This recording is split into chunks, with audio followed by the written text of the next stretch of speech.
सांगली गुन्हे अन्वेषण शाखेची कौतुकास्पद कामगिरी। 1 वर्षाच्या बालकाचे अपहरण करणाऱ्या टोळीचा पर्दाफाश। बालक आईच्या कुशीत सुखरूप विसावले। सांगली गुन्हे अन्वेषण शाखेच्या दक्ष आणि वेगवान कारवाईमुळे 1 वर्षाच्या बालकाचा अपहरणाचा थरार अखेर संपुष्टात आला आहे। बालकाचे अपहरण करणाऱ्या टोळीचा शोध लावत सांगली गुन्हे अन्वेषण शाखेच्या पथकाने अल्पावधीतच ही सनसनाटी केस उकलून दाखवली। प्राप्त माहितीनुसार सांगली शहरातील परिसरातून 1 वर्षाच्या बालकाचे अपहरण झाले होते। या घटनेनंतर संपूर्ण परिसरात भीतीचे वातावरण निर्माण झाले होते। पोलीस अधीक्षक यांच्या मार्गदर्शनाखाली गुन्हे अन्वेषण शाखेच्या पथकाने तात्काळ तपासाची चक्रे वेगाने फिरवली।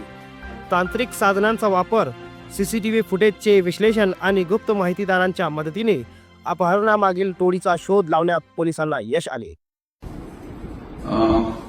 सांगली जिल्हा पोलीस दलाने एक वर्षाचं बाळ त्याचं अपहरण झालं होतं। त्याचा जो गुन्हा नोंद विश्रामबाग पोलीस स्टेशन येथे गुन्हा नंबर 359/25 असा करण्यात आला होता। साधारण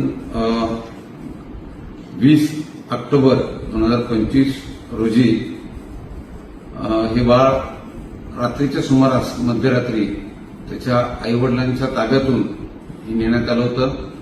या 1 वर्षाच्या बाळाचे आईवडील हे राजस्थान राज्यातील मजूर सांगली इथे आलेले होते आणि मध्यरात्री हे बाळ नेल्यामुळं घरच्यांनी त्याची कोणती कल्पना नव्हती, परंतु जे पोलीस विभागाकडे पुरावे उपलब्ध झाले, तपासामध्ये जी पुढे गती देण्यात आली त्यानुसार आम्हाला काही संशयित व्यक्ती आणि वाहन त्या ठिकाणी आढळून आलं। त्याच्या आधारावर आम्ही हे बाळ तात्काळ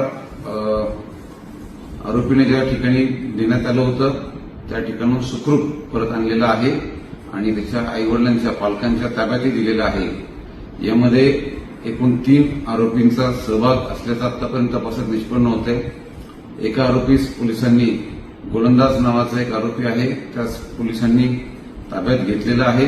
इतर 2 आरोपी आम्ही तात्काळ ताब्यात घेऊ